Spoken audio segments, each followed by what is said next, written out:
Garden Basics with Farmer Fred is brought to you by Smart Pots, the original lightweight, long-lasting fabric plant container. It's made in the USA. Visit smartpots.com/Fred for more information and a special discount. That's smartpots.com/Fred.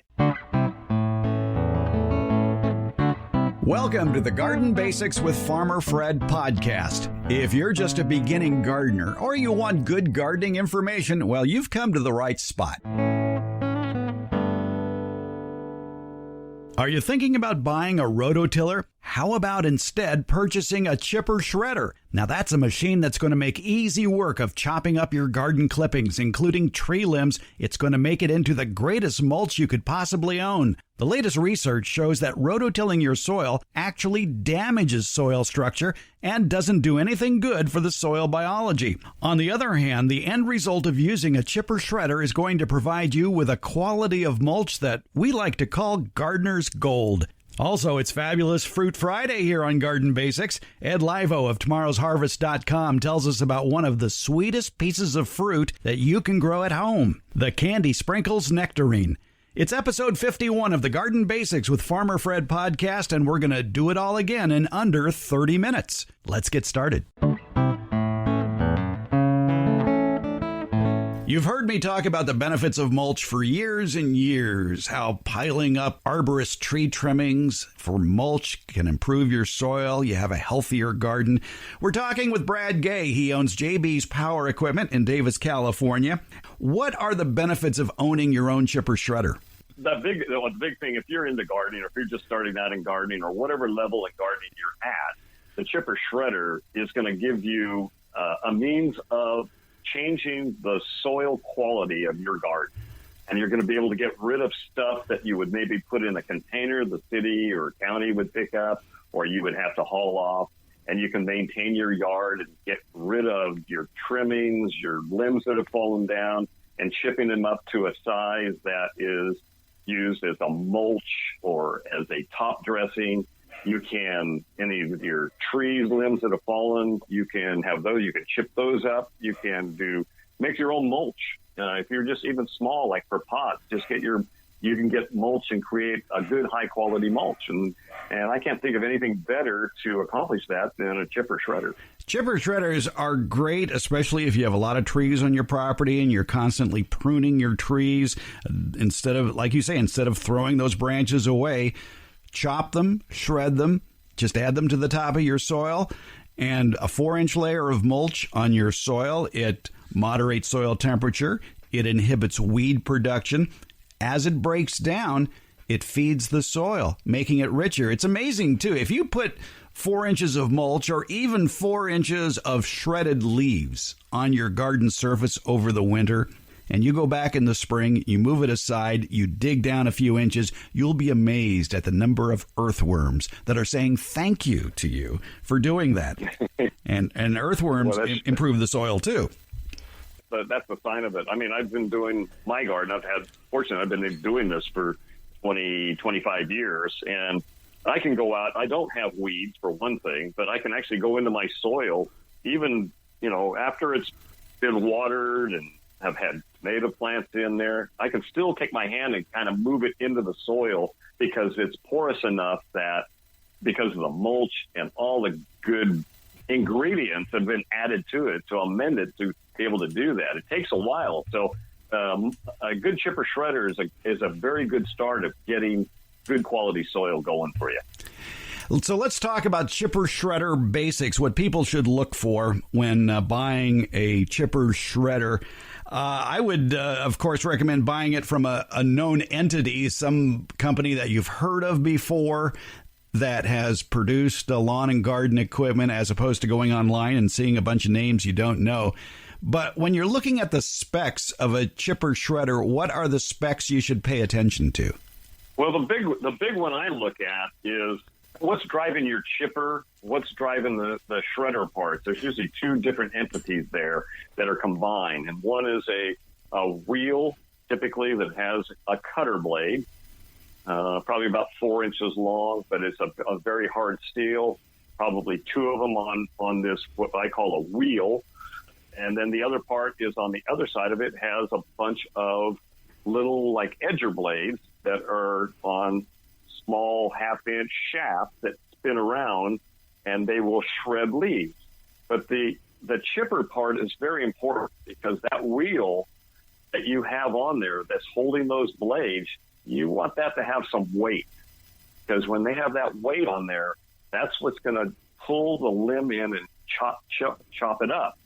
If you notice, if you have somebody in your neighborhood who's been around, and you'll hear that whirring sound that's going on, they have this huge flywheel that's turning that. That's the chipper, and it has some pretty good sized blades in there that can eat up like a 9-inch limb or something like that. But you can get that same technology as a gardener for your smaller chipper shredder. And I usually recommend about a 40-pound flywheel will be just about a good place to start. And a lot of people, you have to look in to see if that entity exists on what you're going to buy. And you're not going to get it in your cheaper versions, like you say. You'll get something that's labeled a chipper shredder, but you're talking about things that I've been there. And believe me, I've had things that have turned my fingernails black and blue, because I'm trying to force a limb through there, like I've got a baseball bat hitting against a steel post. It just rattles your hand. So you want to get something that's got a big flywheel, 40 pounds plus, and it'll help suck those limbs in through with very little effort, and grind up a hardwood versus a softer wood. Does a great job. What size diameter branch can a 40-pound flywheel handle? Well, depending on what you've got, usually I'm going to say 3-inch. Mm-hmm. In some cases, it's 4-inch. I think on our BCS, you can take a 4-inch limb on there. But what's nice is you can take a good 3-4-inch limb, shove it down into the chipper shredder, and I usually get it to where it is to the point where now you're having the branches which would have leaves or smaller limbs. And then when it gets to that point, you can take it out and then pick it up and put it over into your shredder. And then that shredder will go in and take care of the rest of the stuff, the smaller limbs. If there's leaves on there, it'll take care of that as well. And it just turns it into a finer mulch. And a good chipper shredder, it will actually have plates where that mulch exits through, after it's been chipped, through a grid. And you can put in whatever size you want in there to make those pieces what size you want. Or if you're just doing corn stalks and you just want to reduce, like you grew corn, now you've got to get rid of these stalks when you don't want to throw it in your green waste. Well, you can shred that down. Well, I take that grid out just to beat them up to go, so I can actually work it back in there. But they do have grids that you can install, and it can make that mulch whatever size you want. It's actually a nice feature, and that's what's pertinent in getting the good soil and mulch that you want for your gardens. You brought up a very good point there, and the fact that we've been talking about, chipping and shredding tree limbs, but for your vegetable waste in your garden, your corn stalks, or even your tomato branches, you could put those through a chipper shredder, probably the shredder section. I take all my grape. I've got these runners off of my grape. I have a fence it's a 300-foot fence that goes alongside of my yard, and I put it all into grapes, and it's all table grapes. So, you know how grapes are one of those plants where you can literally watch it grow. So you've got these runners that are, 10, 15 feet long. And I'll just cut those off in the fall, and I'll bring those over and get rid of all of that. And you have to make sure when you're using your chipper shredder, by the way, if you're doing this, because if you put a bunch of these grapevines that you're sticking in your shredder, it's like sucking spaghetti into your mouth where the spaghetti starts spinning around and flipping and everything, except this is like a whip. So you got to have eye protection, hearing protection, long sleeves, leather gloves, so that you don't get smacked. And it gets rid of a lot of stuff you just never thought of before. All your fruit tree trimmings, when you go and prune trees in the winter to get things ready for your peach trees and apricot trees, all those trimmings you can put through a chipper shredder too. And what you have in piles there will reduce it, at least 12 to 1 or more. It's amazing what comes out after you do that. I would like to reinforce your safety comments, because anybody who's ever owned a chipper shredder and attempted to throw in some smaller but long branches, like you might like grape branches, for example, yes, they will whip at you because of the friction, the sucking action of the shredder that just basically tries to suck it all in. And in the meantime, you've lost hold of those branches and they start whipping around. Oh, yeah, you just let it go. I mean, it just starts going, shoo, shoo, shoo. It's like I've got a bunch of whips spinning around. So, yeah, you just want to protect yourself. I would say protect yourself like you're going to go into a beehive.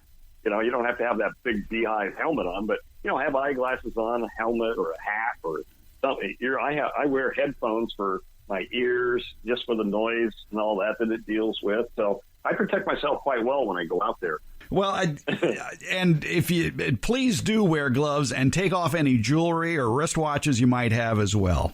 Oh yeah, keep track of your pruning shears too. Oh, God, yes. Yeah, don't keep your eyeglasses in your top breast pocket. Yeah.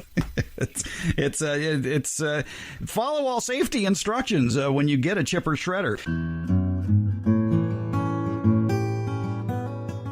Smart Pots are the original award-winning fabric planter. They're sold worldwide. Smart Pots are proudly made 100% in the USA. Smart Pots are also BPA-free. There's no risk of chemicals leaching into the soil, your herbs, vegetables, and other edibles. That's why organic growers prefer Smart Pots. Smart Pots' breathable fabric creates a healthy root structure for plants. Smart Pots come in a wide array of sizes, and they can be reused year after year. Speaking of the cold weather that's on the way, if a frost or freeze is in the forecast, moving your frost tender plants that are in the Smart Pots that have handles makes them even easier to move closer to the house for added warmth, or you could even move them inside for the winter. Visit smartpots.com/Fred for more information about the complete line of Smart Pots lightweight fabric containers.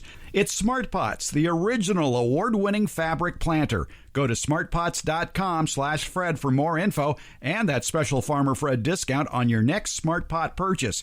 Go to smartpots.com/Fred. Let's get back to our chat with Brad Gay of JB's Power Equipment in Davis. We're discussing chipper shredders. The cost of a chipper shredder is not cheap, but I'd rather see people invest in a chipper shredder than a rototiller. More and more research coming out about rototilling soil is that it does the soil no good at all. You're better off doing no tilling whatsoever, and more farmers are going that route as well. So take that money that you might want to spend on a rototiller and put it into a chipper shredder. What is the price range for a decent chipper shredder? Well, they start at about I'm going to say about $800, $799 as entry level if you get a Bearcat, and you're in the 2-inch to 3-inch chipper shredder range. I recommend. I mean, that's light use, and that's a good starter, and certainly will do the job. But it doesn't take care of what the next level is which is about $1,200, a little over $1,200, $1,269, and it will take on a 3-inch limb and do everything I've been talking about. And it's something that, I've had my chipper shredder for years. It's got to be 25 years plus, and you just have to maintain it. But it's one of those most useful things when you need it, and then you don't have to deal with a pile of trimmings and try to get it to the garbage can or get it out of your yard onto the curb if they still do that where you live, or have to haul it off somewhere. No, you can take that and make it into a very useful product that'll benefit your own garden. So yeah, so anyway, it starts about $800. And you can go up to, in the 2 to 3 inch, up to a little over $2,000.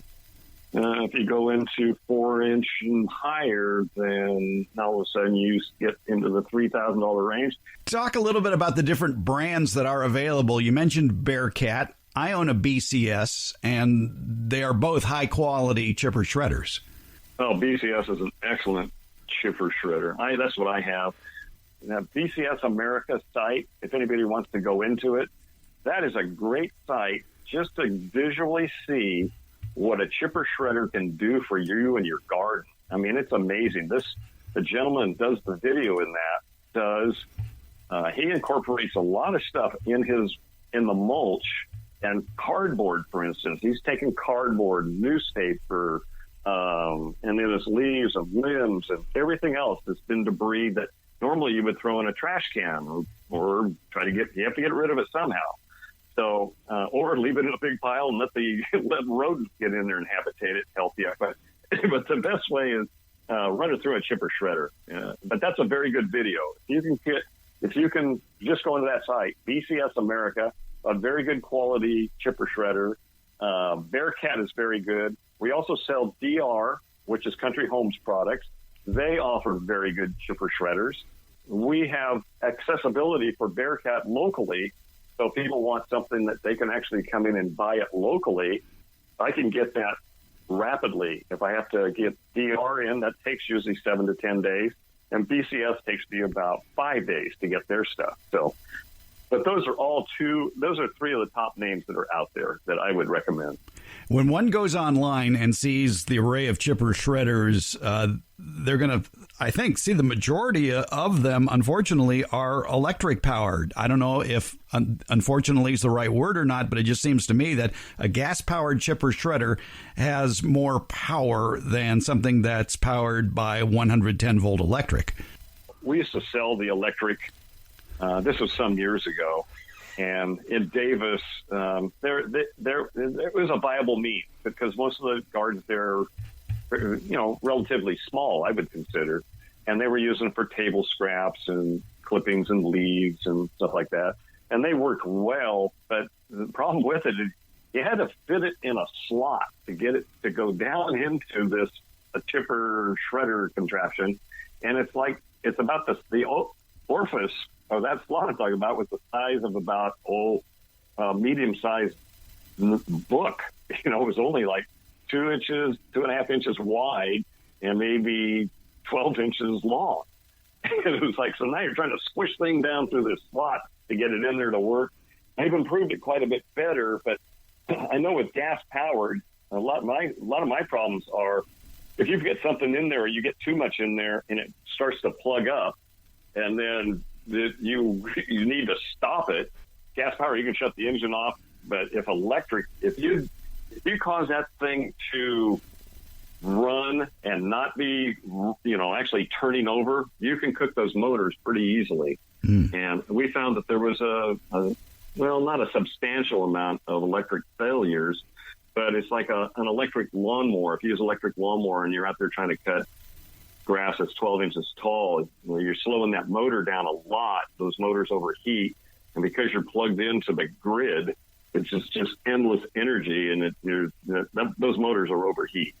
And so I don't give them a real thumbs up on quality. I know electric products have really kind of taken over the imagination of most people out there as far as tools and that, but I don't think this is money well spent, at least at this point. And with chipper shredders, you want to follow all the instructions in the booklet that it comes with. And you mentioned a problem that all chipper shredders have, be they electric or gas, is they can sometimes jam up. And yes, very important to turn that motor off as soon as you sense that it is not chipping or shredding.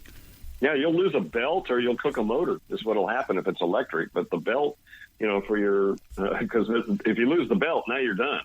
Now you got to go get a belt, which, we stock belts for what we sell and we have access to them fairly rapidly, but you're done for the day. You just don't go down to a hardware store or a auto parts store and buy another belt. That's just not going to happen. So it's, you got to stop those things relatively quickly. All right. Chipper shredder, great investment for making your own mulch from not only tree branches, but your garden, your grapevines, your corn stalks, any sort of woody material can become your mulch in your garden. Oh, yeah. It's tremendous. Yeah. What it is, I would recommend that. I agree with you about the rototiller and the chipper shredder. I would spend the money on the chipper shredder first, and then if you need a rototiller, I use a rototiller, but I've got a pretty good sized piece of ground, but it's not used as much as I did before. I don't need to do that as much. We've been talking with Brad Gay from JB's Power Equipment in Davis. Chipper shredders, every gardener should own one. Thanks, Brad. Thanks, Fred. Good talking to you.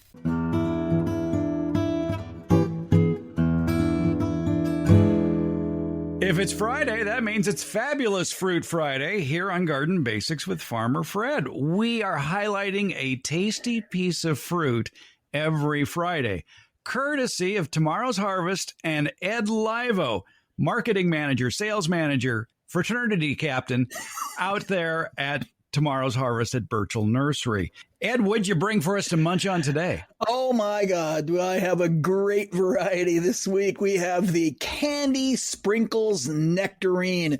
And man, I'm telling you what, they dug this right out of a pile of sugar. It is so sweet and it is incredibly attractive.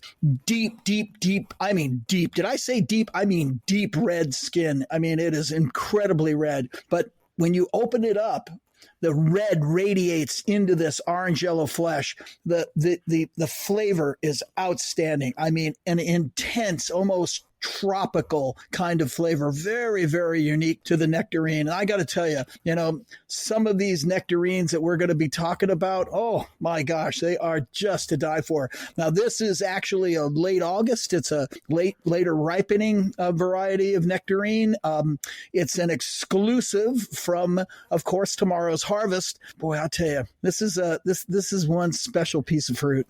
I got to tell you, there's not much out there that will compare to the intensity of the flavor of this fruit, this late season fruit.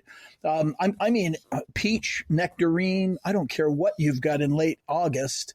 I don't think it's going to stand up to the Candy Sprinkles Nectarine at all, to tell you the truth. Well, it looks like anybody who lives south of the Mason-Dixon line or along the West Coast or even along the Atlantic seaboard could grow this. It's for USDA zones 6 through 9. Yep. Yeah, it is. It's a widely adapted piece of fruit.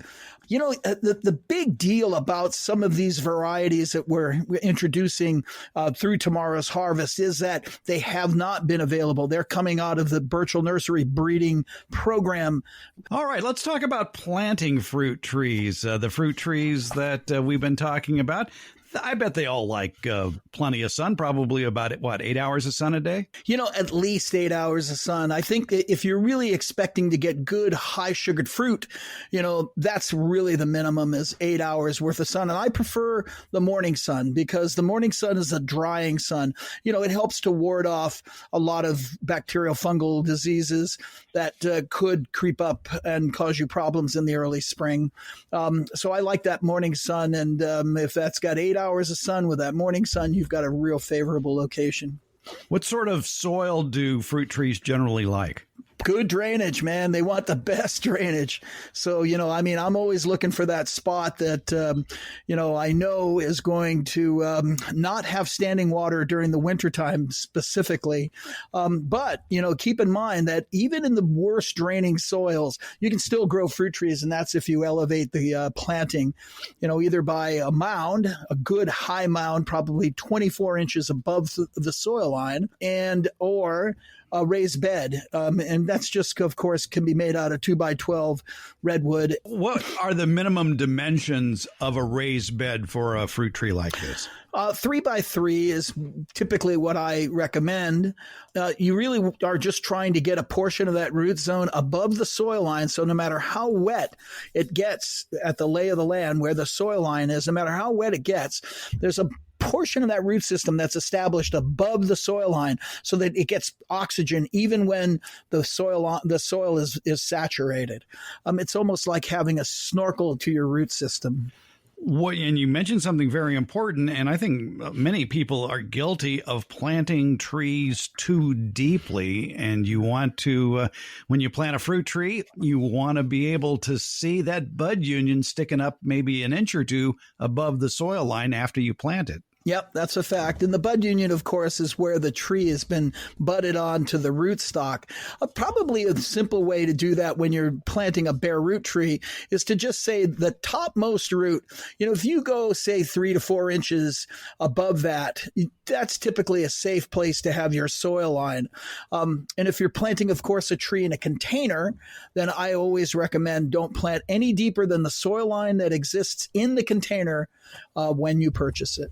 And I bet you would probably advise, too, against spending all your money on fancy soil because that tree is going to spend very little time in fancy soil. Correct. Yeah, put your amendments on the surface. I'm more into mulching and composting the surface. Your native soil, take the opportunity to plant it in the native soil, because it's going to have to live in the native soil for years. If it doesn't survive in the native soil, then maybe you need a soil test. That could be one thing. But I think in the interim, if you've had problems with growing things in your yard in the past, a soil test is always warranted.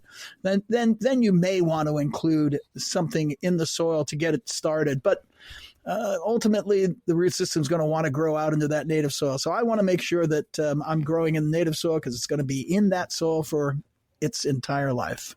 And if you have a sweet tooth, maybe that first tree you plant correctly is the Candy Sprinkles Nectarine. Boy, I would hope so. And if you want more information about the Candy Sprinkles Nectarine or that excellent fruit tree we talked about last week, the Scarlet Halo Peach, visit the website tomorrowsharvest.com, and you'll find many other nutritious and delicious fruit and nut varieties there. You're going to hear about some very tasty fruits here on Fabulous Fruit Friday on the Garden Basics podcast. Always a pleasure to talk with Ed Livo from Tomorrow's Harvest. Ed, thanks so much. Hey, Fred, always a pleasure to be here. Thank you so much. If you're a gardener, this time of year is great. Fall is for planting. The air's cooler than summer, the soil is warmer than spring. It's the ideal conditions for getting your home orchard started with the outstanding fruit and nut trees, as well as berry plants from Tomorrow's Harvest. And that includes the flavorful and productive Candy Sprinkles Nectarine, a Tomorrow's Harvest exclusive. Tomorrow's Harvest fine line of fruit trees is the result of 75 years of developing, testing, and growing. 3 generations of the Burchell family have been at the forefront of research and development of plants of the highest quality, and all of these beautiful edible plants have been carefully cultivated for your home garden. Look for Tomorrow's Harvest fruit trees at better retail nurseries. But if your favorite nursery doesn't carry the Candy Sprinkles Nectarine or any of Tomorrow's Harvest other fruit, nut, and berry varieties, you can order them directly from tomorrowsharvest.com. Let the Burchell family's 3 generations of experience take root in your home orchard, landscape, and garden. Tomorrow's Harvest, it's goodness you can grow. To find out more about the Candy Sprinkles Nectarine and many other nutritious and delicious fruit and nut varieties, visit tomorrowsharvest.com. Garden Basics comes out every Tuesday and Friday, and it's available just about anywhere podcasts are handed out, and that includes Apple Podcasts, Google Podcasts, iHeartRadio, Overcast, Spotify, Stitcher, TuneIn, and hey Alexa, play the Garden Basics with Farmer Fred podcast, would you please? Thank you for listening, subscribing, and leaving comments. We appreciate it.